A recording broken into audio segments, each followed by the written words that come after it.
The beautiful melody of a traditional Maori song welcomes competitors to the start of the 1985 International Rally of New Zealand. Auckland, capital of the North Island, basks in warm winter sunshine as the crowds enjoy the almost carnival atmosphere as a parachute display team and a local jazz band add to the pre-event entertainment. The leading contenders are in Auckland for this, the 7th round of the World Championship Series, sponsored by Our Computers and Clarion. Peugeot and Audi are the major protagonists, locked in battle once more for the honour of top four-wheel drive team. Peugeot have Ari Vatanen and Timo Salonen in their 205 turbos, the team currently riding on the crest of a wave. We asked Ari how he's looking forward to the rally. I suppose I'm quite anxious to just get it started. I mean, having been here for 2 weeks and having not finished the rally for last previous occasions, I'm looking forward to this rally. I mean, it has got to change this time. It's a few years since you've competed in New Zealand. How much have things changed in that time?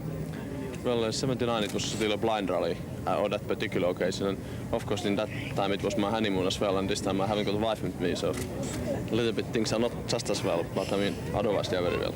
Okay, Ari, all the very best. Thank you.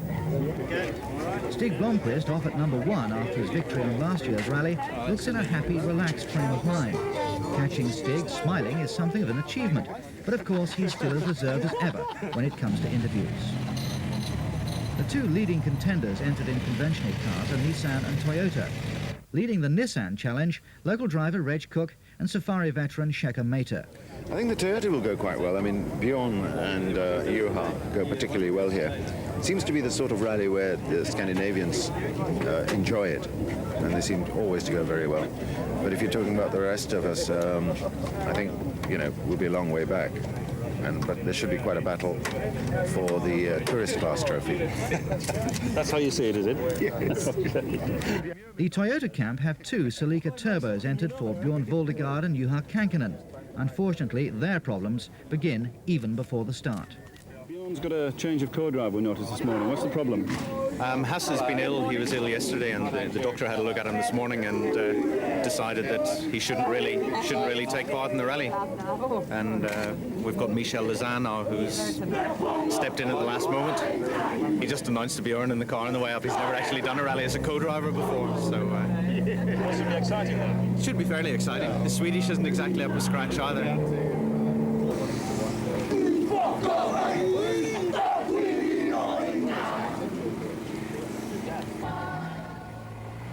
As the minutes tick away to the 10 o'clock start, Stig Blomqvist eases his Audi Quattro onto the ramp for the first loop of 11 stages that were to take place north of Auckland during the first day.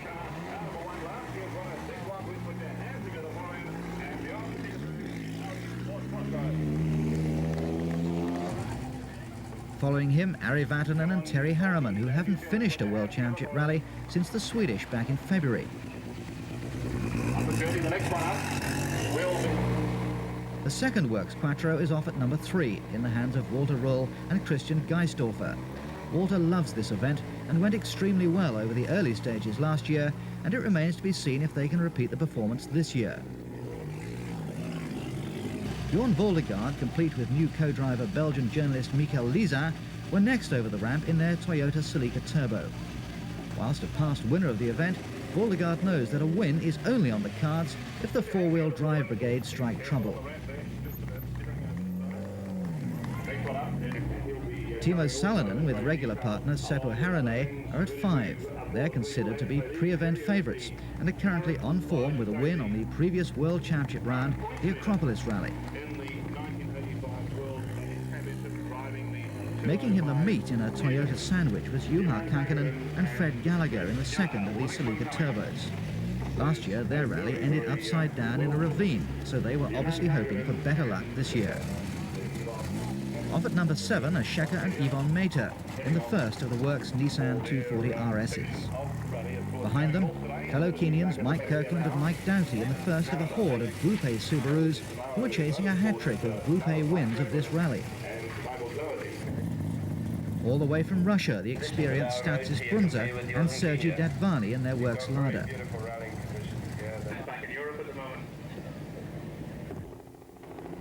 As the first few stages were tackled in the Helensville region, a pattern began to emerge. Walter Röhrl, like last year, moved into the lead with a string of fastest times. Chasing them hard, and only seconds in arrears, the two Peugeots of Salonen and Vatanen, with the latter just having the early edge.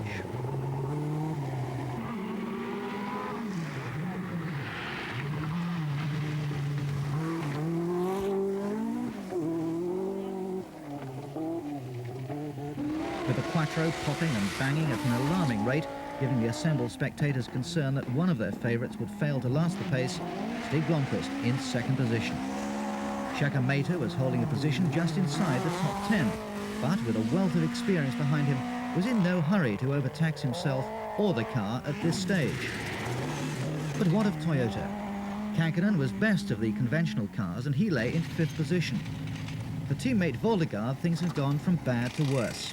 First of all, his regular co-driver had fallen ill just before the start. Then on stage 2, his gearbox gave up. At the Toyota service point, while the service crew worked on Kankkunen's car, a chase car collects a spare gearbox to make its way into the stage to effect repairs. Just keep coming towards us and I will go and explore something. Okay. Special stage 5, 25 kilometres of fast gravel, and Röhrl was again fastest despite clipping a bank. Timo Salonen was over 20 seconds slower on the stage, but had now overtaken Blomqvist to hold second place overall. Blomqvist, who shows total aggression as he flings the Quattro through the bends, still sounds as if he'll be lucky to last the distance. Malcolm Stewart gets to grips with his new Quattro to record a good time that moves him into the top 10. Neil Allport, who seems to be one of the crowd's real favourites, is also on course for a good stage time, but is nevertheless still being headed by Reg Cook, the top Kiwi crew.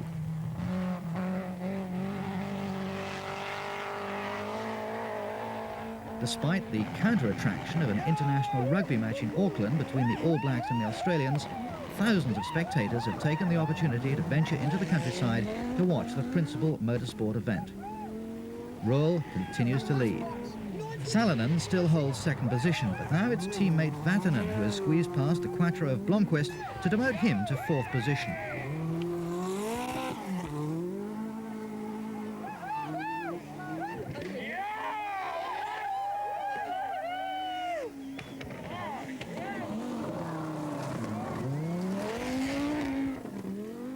Kankkunen has dropped 7 minutes on the leader, but still leads the conventional cars.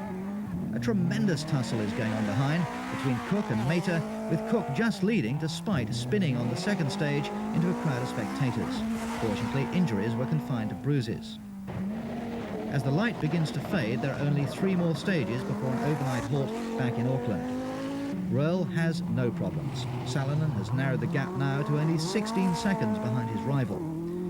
Vatanen managed a consistent run to finish the day in third place after a drama-free run. Blomqvist still held fourth place. Kankkunen was in fifth. Again, no problems had affected his day, unlike teammate Voldegaard, who managed the gearbox change in stage 2 and continued almost an hour behind everyone else. 6th, 7th and 8th places were held by Cook, Mater and Stewart, respectively. Completing the top 10 at the end of day 1, the 2 Mazda RX-7s of Neil Allport and Stuart Hare. Paul Adams was holding on to his Group A lead, but Possum Vaughan had dropped back after incurring a minute penalty for jump-starting stage 5. The second leg will take the rally south and east to finish in the hot springs resort of Rotorua. The sunshine of the first day was replaced by dark clouds and the threat of rain as Salonen came into service before the opening stage. A 3-kilometre all-tarmac blast around the industrial estate at Manukau City. Only 16 seconds behind Walter. What are the plans today? I do my best. I try very hard to catch him, but it's not difficult, not very easy. Now, what are the stages like today compared with yesterday's? Few short Mickey Mouse stages, but then normal, they are good, very good. Do you think they will suit the Peugeot better than the Audi? I don't think so, because they are about same like yesterday, and Audi was also very fast. Vatanen comes in right behind him, and whilst he wanders off to chat with an expatriate Finnish spectator, co-driver Terry Harriman proves that despite the early hour, he's wide awake. The mechanic was unaware he was about to send the Peugeot out with 3 slick tyres and 1 forest tyre. In the Audi camp across the road, anxious eyes were cast skyward. Tyre choice could be critical, certainly if it rained after pure slicks were fitted. They compromised with an intermediate pattern. Whilst nothing was expected to be proved over 3 kilometres of tarmac stage, Salonen had the psychological advantage of beating Röhrl by 1 second and proving he meant business.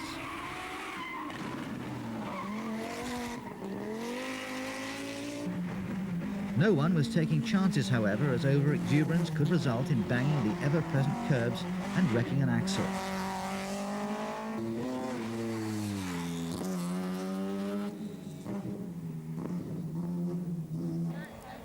The real meat of the rally got underway a short while later in the Maramau forest complex north of Huntly. Röhrl still held first position, although once again Salonen beat him by a scant second to nip away at his lead.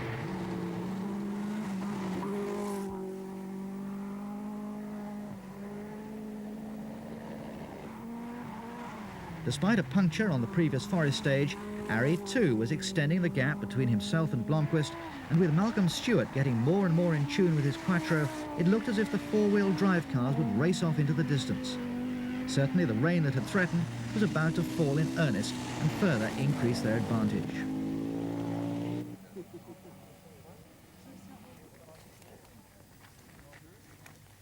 As expected, Juha Kankkunen's Celica was the closest challenge, but the gap between him and the leader was now 10 minutes. Allport had the pleasure of beating Cook on this stage to narrow the gap to 1.5 minutes. With the rain falling heavily, the smooth gravel stages, not unlike those found on Finland's Thousand Lakes rally, became increasingly slippy. The later runners battled on, concerned only with their own personal problems. In the most appalling conditions, the Peugeots used the superior handling to the full to knowingly beat the Quattros. Röhrl had overshot a corner on the earlier Mystery Creek stage and stalled. The delay, plus a string of fastest times from Salonen, dropped Röhrl to second place. Allport surprised many with a 6th fastest time on this stage, and proving that a lot of the spectators were only waiting for him. Once he was through, they dutifully marched off the stage. 51 crews survived this second leg, but not Schecker and Yvonne Mater, who lost so much time with engine problems on stage 20, they decided to retire rather than carry on at the back of the field.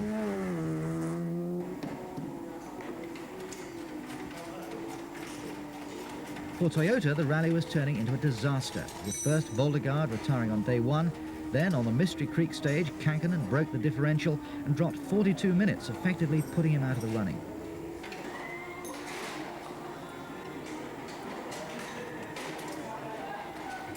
The third day of the New Zealand rally dawned bright and sunny as crews tackled a further 12 stages, totalling just over 250 kilometres in the huge forest complexes around the spa town, famous for its hot springs and mud pools.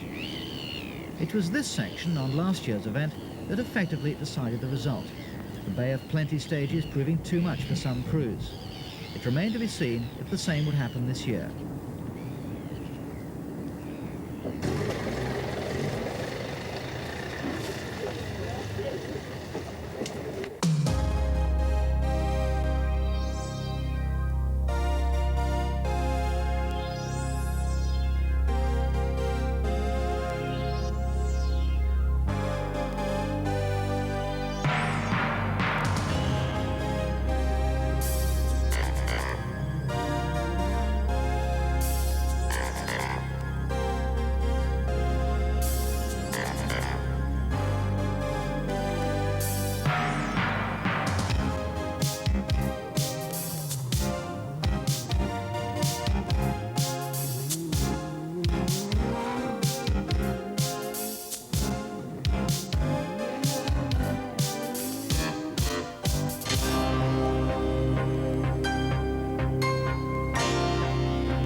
Kankkunen is still soldiering on, making up ground from the previous night. No chance of catching the leaders, of course, but an opportunity to undertake valuable testing before their next World Championship event in Finland. So how many cars have you passed this morning, Fred? No. Just three. Three stages, three cars. So what's the object of the exercise today? To pass as many cars as possible, because we've got a bet going with Paul Adams that we can pass more than he can. He's even further back. Toyota are having their own little rally at the back of the field with the clubmen. The leading crews are still locked in battle. The Audis are still not making any impression on the leading Peugeot, with Vatanen closing the gap to Ruhl.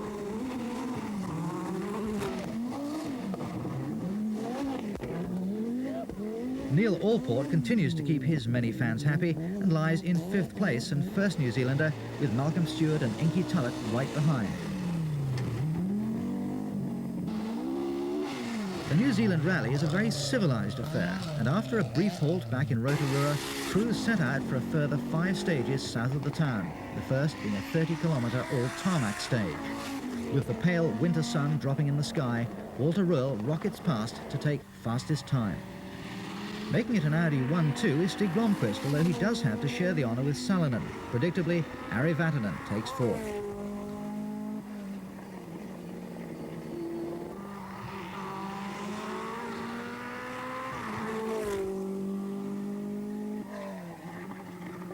Neil Allport is really in the groove on this one, fairly blasting through to record 5th fastest. There was almost 100 kilometres of tarmac on this year's event, enjoyed by both crews and public alike. The opportunity of seeing world-class drivers competing on tarmac stages, an opportunity not to be missed. As the last rays of light filter through the clouds, Juha Kankkunen roars through lights ablaze, his personal challenge to catch and pass as many of those in front as he possibly can. As crews complete the last stage before an overnight halt in Rotorua, Ruhl still chases leader Salonen. Only 29 seconds behind him after some superb driving over the last group of stages, Ari Vatanen, who has naturally extended the gap to almost 4 minutes from Blomqvist. Main drama, however, was reserved for Neil Allport, who rolled into retirement on the previous stage. This elevated Stewart to 5th position, followed by Inky Tulloch. The top 10 at the end of the 3rd leg was completed by Teasdale and Kirkland in the Subaru.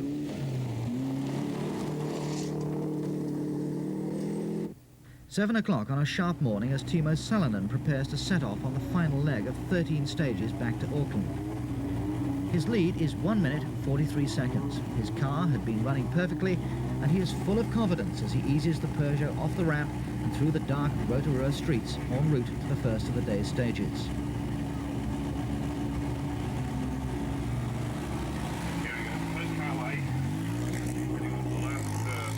Walter Ruhl, who has driven his heart out, knows only a maximum effort again will keep his hopes alive. Spirits in the Peugeot camp are high, and why not? Vatanen has moved inexorably closer to Ruhl and has that look in his eye that could spell trouble for the Audi. Blomqvist, by his standard, is not driving well and admits he has no chance of catching Ari. The gap to Stewart behind him, 43 minutes.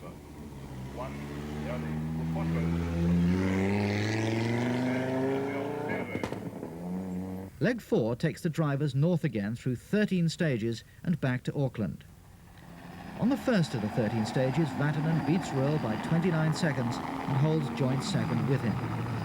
On the next, another 7 seconds gained moves him into a clear 2nd, just under 2 minutes down on teammate Salonen. By this, the 38th stage, he's nearly half a minute clear of Ruhl. Poor Walter has to drive the stage with a wasp in the can.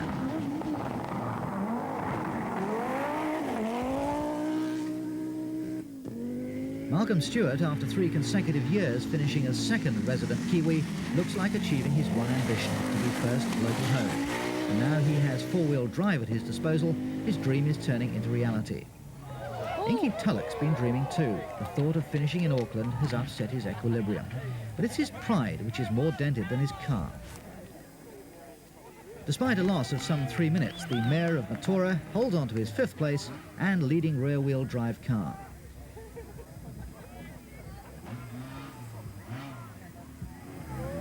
Possum Bourne squeezes past the temporarily stranded car, but Inky is soon away again, and by the next stage is going as fast as ever.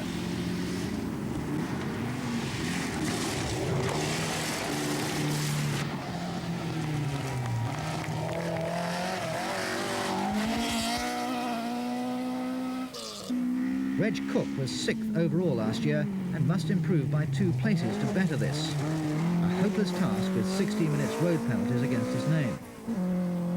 Tony Teasdale, the current New Zealand Rally champion, has 10 minutes to make up to beat Bourne for Group A honours.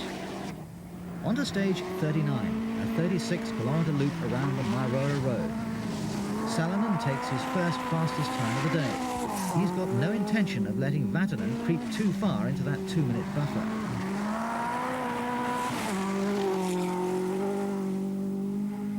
Whirl is now almost a minute behind the flying Vatanen. Stig hits a bank further down the stage and damages a track control arm, but only 45 seconds are lost and there's no change in the order. Mazda honours are now upheld by 10th place Mike Montgomery. 3 places behind him comes Stuart Ayres' similar car.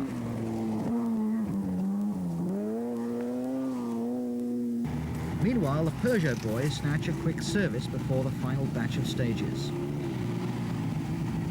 We asked Vatanen whether he was under instruction to hold station. No, really team orders, but you know, common sense says that now we will hang on to the positions we have got. So it's not Finn against Finn for the last few stages then? No, because that would be very, very foolish. I'm nearly 2 minutes behind Timo, so if in 3 days, if I haven't managed to catch him, I can't catch him over a few stages. So have you enjoyed the rally? Yeah, generally speaking, and it's getting better towards the end. No problems with your car? No, not at all. I hope it has a happy end. Kankkunen finally drops out on stage 39. Having climbed up from last to 17th, Juha's Toyota failed to restart its engine after service and time ran out.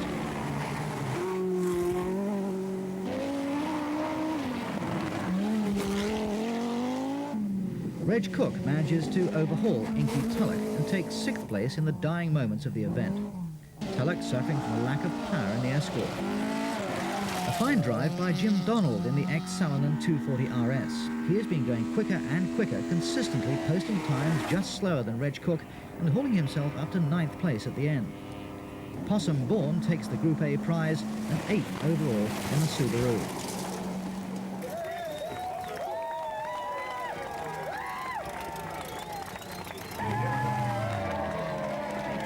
5th overall and first New Zealand driver home was Malcolm Stewart in his privately run Audi Quattro.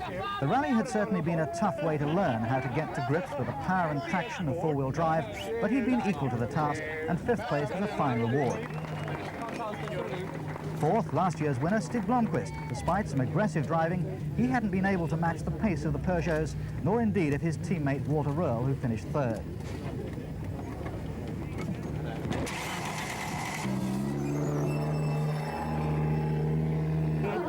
Now we test high quality. Oh!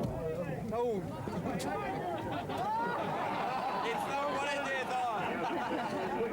Walter rates the New Zealand rally as one of his favourites, and he'd driven his heart out. Number 1 had all the light.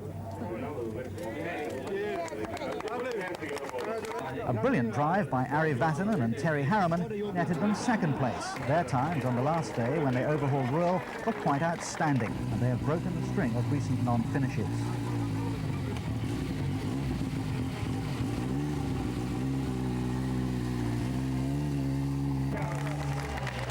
But far and away, the drive of the rally was from Timo Salonen, who has proved his ability with some fine results of late. Now he has mastered the Peugeot 205. For years, he has struggled with the Nissan 240 RS, and it's perhaps rewarding that he should win in New Zealand on a rally that he last won 5 years ago behind the wheel of a Nissan. The rally had proved a huge success. Enthusiastic sponsors, superb stages, and a high standard of organisation all combined to produce one of the most popular events in the World Championship Series.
The Auckland Domain on a bright, sunny winter's morning, as the final countdown begins towards the start of the 1986 International New Zealand Rally.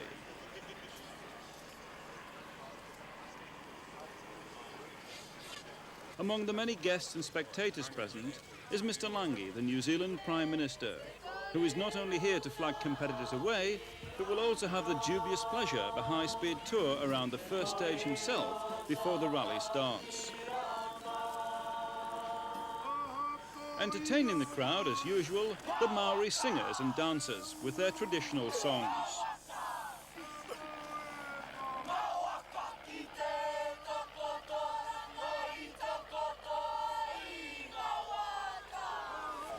The event has suffered this year with Audi's withdrawal from the rallying scene. In addition, anticipated entries from Ford and Austin Rover did not materialise, so the battle was to be between Peugeot and Lancia.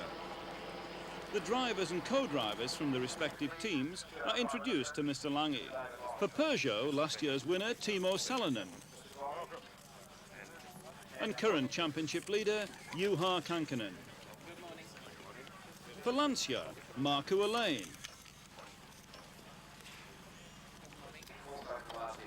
Mickey Biasion, a new recruit to the team, Mikael Eriksson. After his welcoming speech, it was out onto the first stage for Mr. Lange. It began only yards from the start ramp, very much like last year's RAC rally. It must be encouraging for the organisers to receive support at this level for their event, and is an indication perhaps of the secure future of the New Zealand Rally.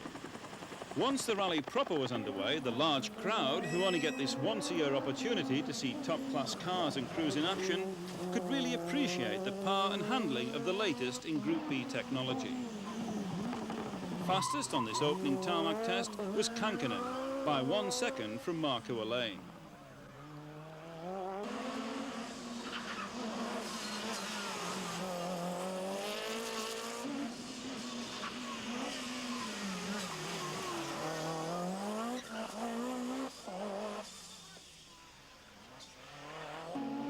Salonen and Biasion shared third fastest time, 2 seconds further back, with Eriksson 1 second behind them.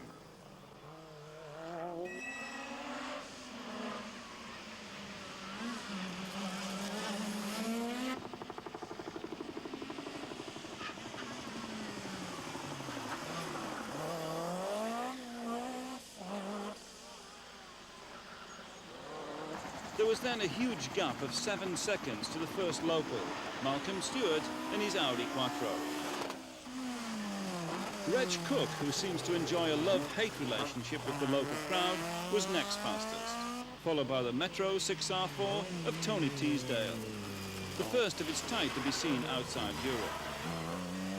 Kenneth Eriksson was quickest of the Group A crews in his Works Golf GTI, beating New Zealander Rod Millen, now resident of the USA, by a convincing margin on this short opening test.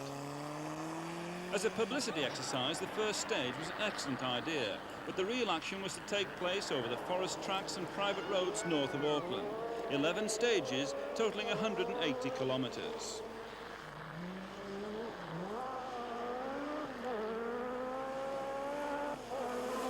The third stage through the Wood Hill Forest Complex saw Marco Alain and Juha Kankkunen share an equal fastest time. Kankkunen, very much the man on form at the moment, had beaten Alain by 10 seconds on the previous stage, and it looked as if a battle royal was about to develop.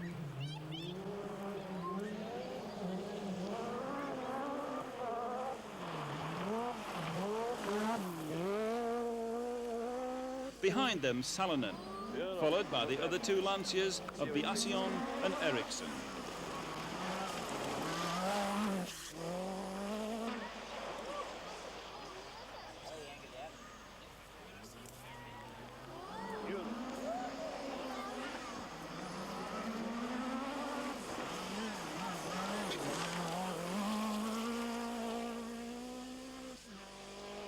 Fastest local was Allport, obviously more at home in the forests.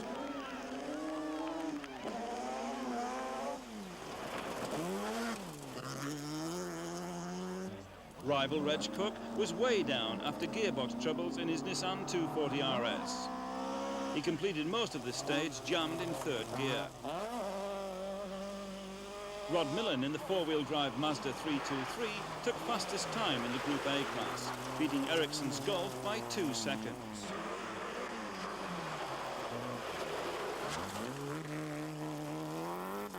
Kenyan Mike Kirkland was way off the pace in his Subaru. Intermittent brake failure not giving him much confidence to press on. Tony Teasdale and Malcolm Stewart in Metro and Audi Quattro respectively were only 2 seconds apart. Teasdale was very much in a learning mode, this being his first outing in the new Metro.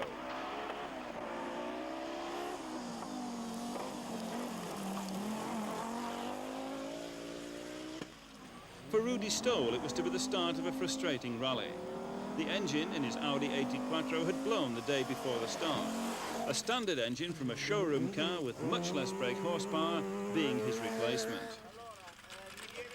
Lancia service after 4 stages. Their cars received routine maintenance. No major problems so far. Yes, this start is not too bad, and that means it's looking good, but still a very long way, But car is good, and my feel also is not too bad, but still long way. But I hope it's not coming technical problem. Got off to a good start, though, haven't you? Yeah, it's not too bad, yes.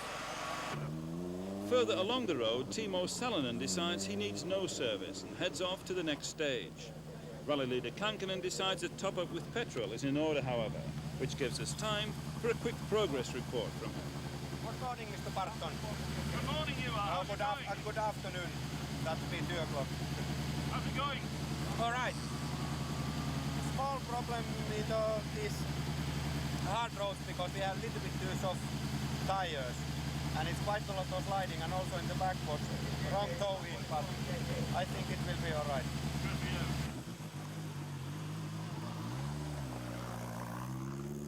Special stage 7, 24 kilometres of gravel, and Marco Lane is the new rally leader, having taken 14 seconds off Kankinen on the previous stage. He also beats him here by 2 seconds. Biasion takes third quickest time, followed by Salonen, who surprisingly drops 15 seconds to Marco Lane. Way back is Ericsson, following a time-consuming spin in mid-stage. This leading group of 5 were already setting themselves apart at the head of the field. The local crews not unnaturally being way off the pace to their World Championship rivals. Teasdale and Stewart continue to battle it out, with the Metro only just having the edge.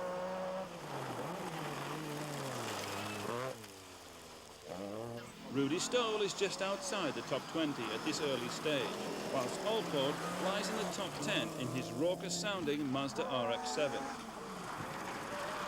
Proving his following, many spectators leave as soon as they've seen him safely past. Sadly, the Works Group A Subaru team of Kirkland, Tundo and Vaughan were all withdrawn at the end of the first leg, after a mechanic was killed in a road accident involving one of their service vehicles. As the light begins to fade on the first day of the rally, Marco Lane comes through as rally leader. The gap to second place Kankinen by the end of the first leg, only 10 seconds. Behind them, the Lancias of Biasion and Ericsson. Salonen languishes down in 20th position after competitor number 33 ran into him on a road section, destroying the rear of his car. He collected 26 minutes of road penalties, whilst repairs were carried out. Fifth place and first local was held by Stewart in the Quattro.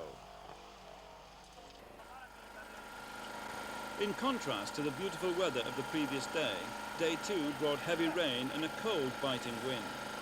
The first stage of the day was an all-tarmac spectator affair around the streets of Manukau City, just south of Auckland. Marco Lane is already sitting outside the control, anxious to be off. How does he rate his chances now that the weather has changed? Marco, when we spoke yesterday, you were rather hoping the weather was going to stay fine. Well, maybe, in weather like today is raining and like that, maybe my tire is better than like yesterday, and I hope, okay, we will see not this stage, next stage how it's going, but that's a problem, everybody. You've only got a short 10-second advantage over Juha. What are your tactics going to be today? No, like yesterday, only, go, go. That's the only way. The rain lashes down, but the crowd are undeterred. After all, this is their only chance to see World Championship stars in action, and they make the most of it. The leading bunch of Lancias and Peugeots are only separated by 3 seconds. They don't overtax themselves on this stage, but nevertheless give the bedraggled crowd value for money.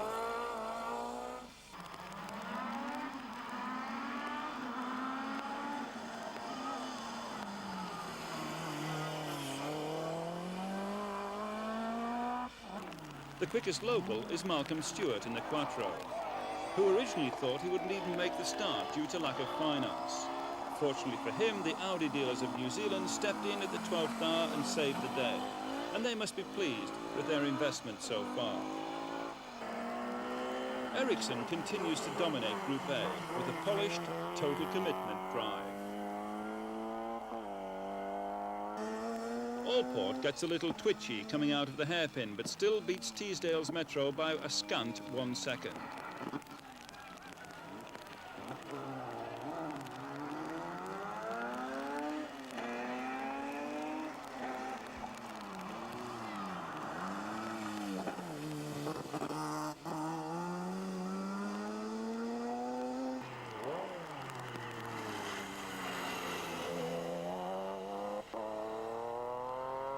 After the tarmac, it was into the Maramaru forest for 2 special stages. Alain and Kankkunen had been swapping seconds since the restart. And on this stage, Alain took 7 seconds off his rival to lead by 11 seconds overall.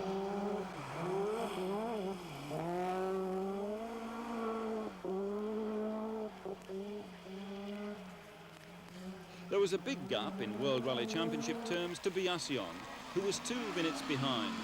He was followed by teammate Ericsson, who was a further 3 minutes in arrears, but coping very well and on his second outing in the Lancia Delta.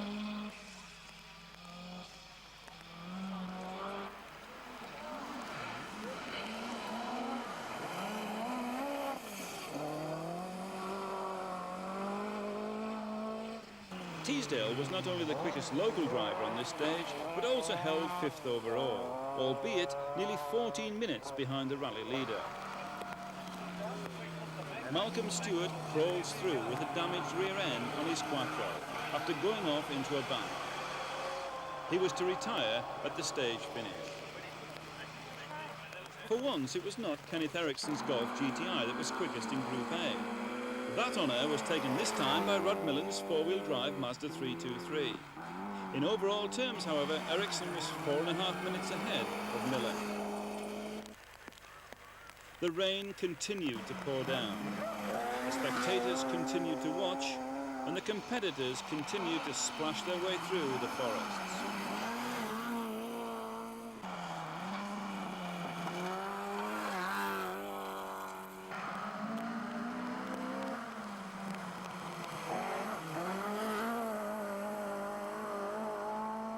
More tarmac stages were introduced to the New Zealand Rally this year, and a group of these were in the Cambridge area, followed by a last couple of forest tests before the overnight halt in Rotorua. The 3 Lancias took 1st, 2nd and 3rd on this particular stage, Alain extending his lead to 17 seconds over Kankkunen.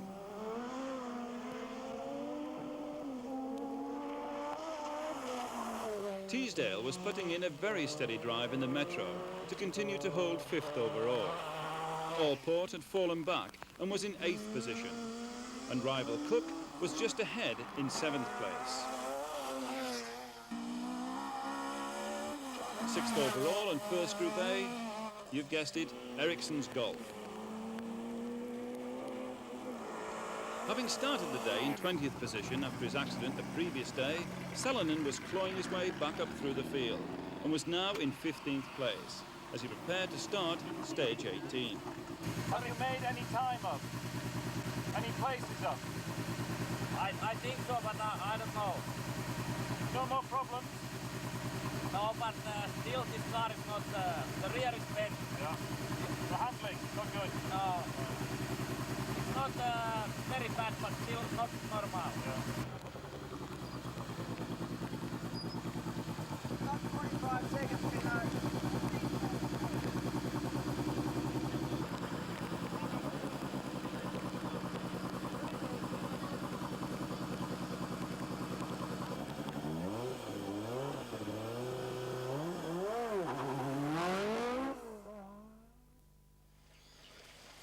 the third day of the 1986 New Zealand Rally. And the sun rising behind the hills above Lake Rotorua bodes well for better weather. 42 cars out of the original start number of 52 had made it so far. As an indication of just how close the battle for the lead was, both Elaine and Kankinen had finished day 2 on equal points. The day's action over 7 stages, totaling 150 kilometres, was to prove exciting. Carrying on where they left off, Elaine and Kankinen shared fastest time on the opening test. Behind them, as usual, the other 2 Lancias of Biasion and Ericsson.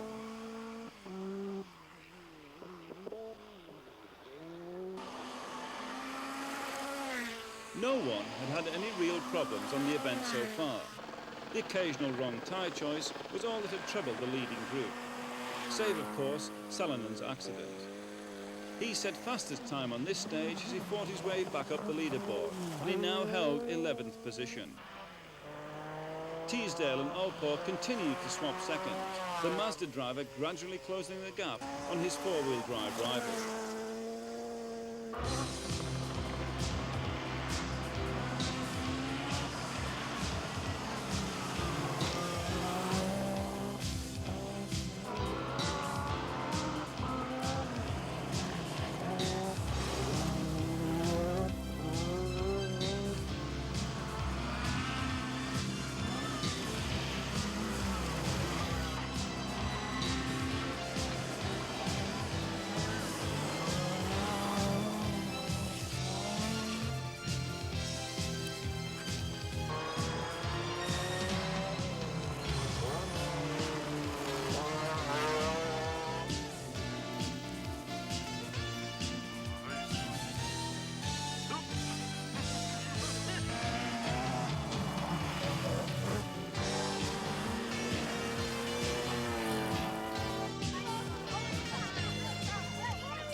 Special Stage 25, and one of the most popular spectator locations of the day. Many Australians make the trip to New Zealand each year for the rally, and the banter between the rival groups is a source of much amusement. This group of New Zealand supporters have even gone to the trouble of making scorecards, and mark each crew out of 10 on their performance and style through this particular corner. Kankinen has set a couple of fastest times to take the lead from Elaine. Although beating him by 8 seconds on this 31-kilometre stage, things are still very close, and the pressure is on them both. One mistake could prove disastrous. As usual, the other 2 Lancias follow in their wake. Biasion having a nice steady drive without drama, unlike Ericsson, who manages yet another spin to record a time almost a minute slower than Kankinen. Still, for a young driver, and on his second outing with the team, he's doing very well. Allport is fastest local, and is now close to within 3 seconds of Teasdale's Metro, much to the delight of the partisan crowd.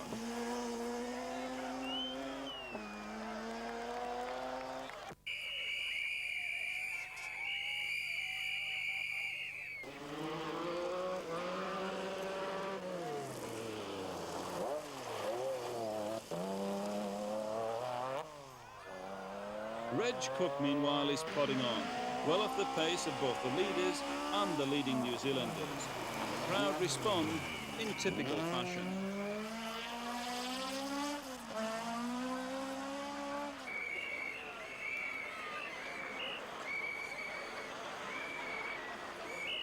Kenneth Ericsson continues to lead Group A in the Works Golf GTI, now over 5 minutes ahead of Rod Millen's Mazda. Neither crew has experienced any problems, and indeed it has been a feature of the event that thus far most crews are running trouble-free. The final stage of the day, 20 kilometres of forest track south of Rotorua. Sadly, an earlier stage had been cancelled when a Forestry Commission vehicle got onto the stage. first car on the road, Marco Lane, getting a big fright as he rounded a bend to be confronted by this potentially dangerous obstacle. Rally leader Kankkunen takes a more cautious approach, but nevertheless beats Lane by 2 seconds to consolidate his lead. Most crews decide on the softly style. Drowning out in a Ford will not win them any praise from critical team managers.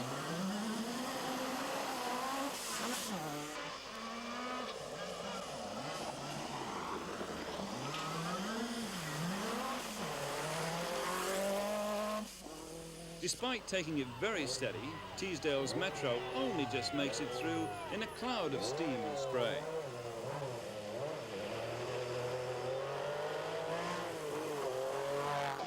Allport is more aggressive, but then to him the merest hint of a crowd is sufficient to put on a show.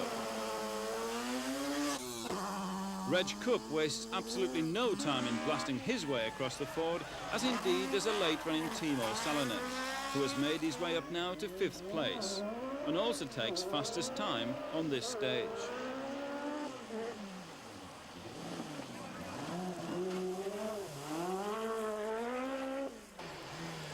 Leading Group A driver Ericsson adopts a cautious style, which sees him safely through. But not so fortunate are some of the later runners, who provide much amusement for the spectators as they cough and splutter their way through the water, if indeed they do actually make it safely to the other side.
The fourth and final day, as crews prepare for an early start from the Rotorua Travelodge.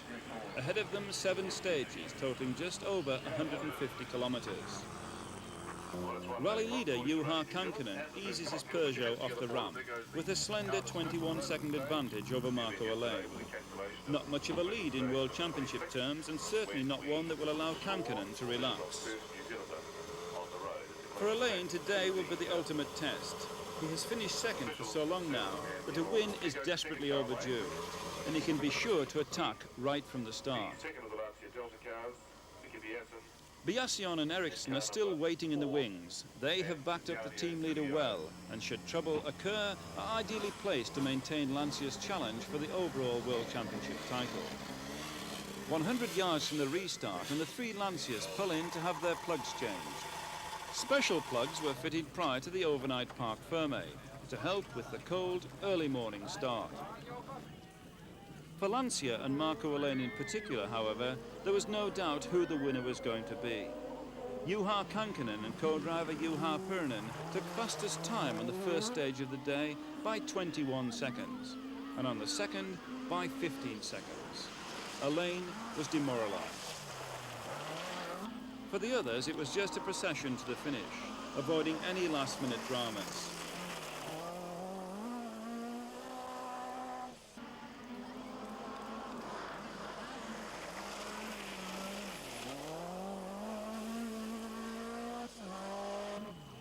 Salonen snatched the odd first or second fastest time, just to emphasise to Lancia that Peugeot were numero uno.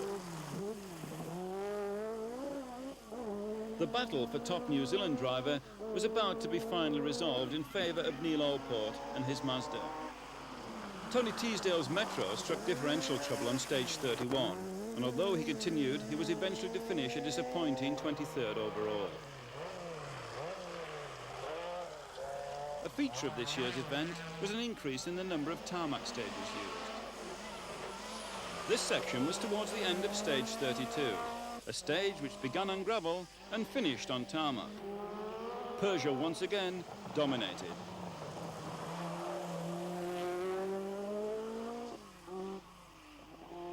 The final stage of the rally, and of the 52 original starters, 40 had made it back to the finish in order. 10th overall went to Rod Millen, 9th, Reg Cook's Nissan, and 8th, teammate Davidson. 7th overall and first Group A, Kenneth Ericsson's Golf GTI. 6th and first New Zealander, Neil Allport and the Mazda RX-7. Timo Salonen fought his way back to 5th, but even without his first 8 dramas, he doubted whether he would have beaten Kankkunen on the day. 4th overall went to Mikkel Eriksson after a steady drive, enlivened by a couple of spins. 3rd to Biasion, who had no dramas of any sort to report. Whether Alain was happy with his second place, yet again, was doubtful, and he must be wondering when, if ever, his luck will change. Definitely not wanting his luck to change is Juha Kankkunen, who has now opened up a commanding lead at the head of the Drivers' Championship table. New Zealand proved that Juha has reached a new level of maturity, being able to cope with the pressures and to take the lead from Alain, and then, when it mattered, turn the screw to further increase that lead. The next round in Finland will probably turn out to be an even bigger battle, as both Finns strive to win on home ground.